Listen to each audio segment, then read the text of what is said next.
Hello and welcome to your beginner boot camp. Now, I want to say this before we get started. I know from hearing from a few of you that you're not particularly excited about going to this beginner boot camp, but let me tell you, you're not taking a step back by any means. This is where you need to be right now, and it's a great thing that you're listening to your body and respecting your limits. So it's not taking a step backward, it's taking a step forward. So just make peace with it. Let go of any of the negativity and do your best through these workouts.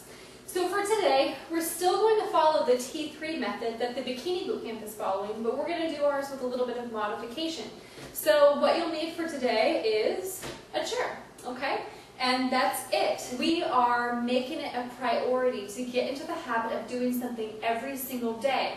Now obviously with the level you're at right now, we want to keep it really basic, but we still want to develop that habit. So what I want you to do for Tuesday and Thursday, just walk. And I know that not everyone has weather where they can just head outside and walk, but you can walk in place and you can walk in circles. If your goal is to get fit and healthy, you'll find a way to make it happen. We have 2 legs, there's really no excuse. So walk, dance, move, 20 minutes minimum. It's not a request, it's a requirement. Scary. Okay, so we're going to get started with our T3 training for today. And for your T3 training, it's broken down into 3 intervals. We have 3 minutes of lower body training, 2 minutes of upper body training, and then 1 minute for today will be of core training. Okay, so to get started with your 3 minutes of lower body training, and note too, down below I have a link to where you can get an online timer that just takes all of the clock watching out of it. So you can just set this 1 minute loop going on repeat, obviously, and then you won't have to take a peek at the clock while you're working out. So for your first minute, what you're going to do is just a step tap side to side.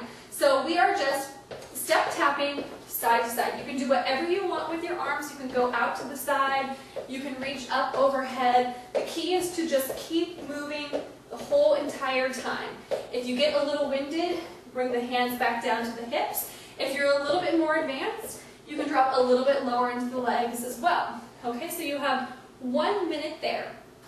At the end of that minute, you're going to use your handy dandy chair and you are going to do calf raises and toe lifts. So I'm up on the toes and then I rock back and lift the toes up to my nose. Poet. So heels up, toes up.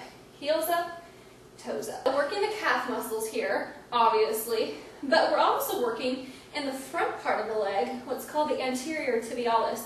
And the anterior tibialis is a very neglected muscle because it has nothing to do with aesthetics. You don't hear people in the magazines saying, work your anterior tibialis to get in bikini shape, but it is something that we need to focus on. So by doing this as you're getting started, we're all about building a nice foundation, and working that muscle running along the front part of your leg will help you to avoid any shin pain as you start working into those movements that have a little bit more impact to them, okay? So you have 1 minute there, calf raise and toe raise. All right, at the end of that minute, you're going to come back out and you are going to step and curl the heel to the glute.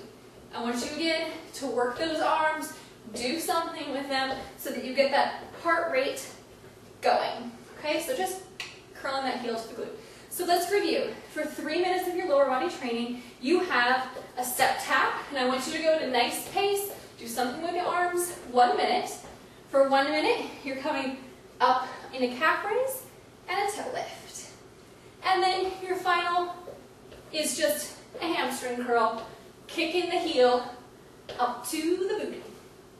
And then we're going to move into 2 minutes of upper body training. Okay, now we're moving on to the 2 minute upper body segment. And just so you know, if the intervals are feeling a little bit overwhelming when you get started, trust me, it'll become second nature to you. But for right now, just make sure that you have that list that's down below us really handy so that you're not running across the room to see what's next. So watch the demos, have your list handy, and you'll be prepared and ready to go. So for our upper body segment, we're doing 2 different exercises. We're starting out with the first one, which is just a basic V press with no weights. So you're going to start with your palms up and bringing the elbows and tucking them into the waist. So I always think like a check mark with the body. So here's my starting position. My second move is to lift the arms up into a V position and flip the palms down like you're reaching for something on the top shelf, okay? So we're pulling in with the palms up, palms down, reach out. Palms up, palms down, palms up, palms down.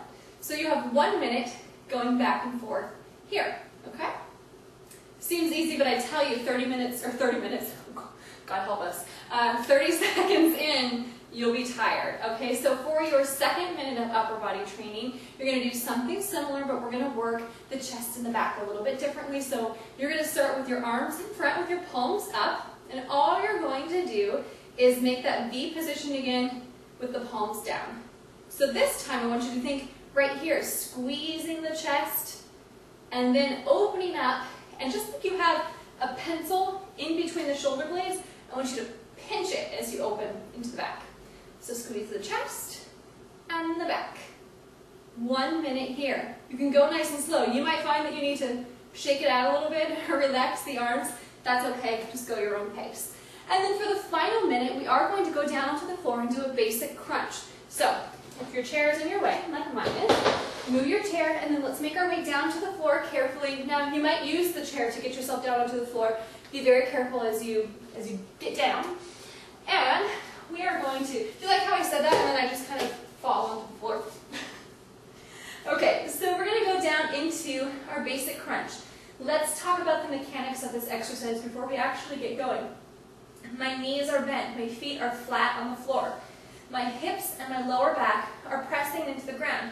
What I want you to do is take your hands, place them underneath your lower back, or just kind of start to push the fingers into the lower back. If you feel like you have this huge arch going here, we need to correct that by doing a pelvic tilt. So tilt your pelvis forward so that that lower back is pressing into the ground.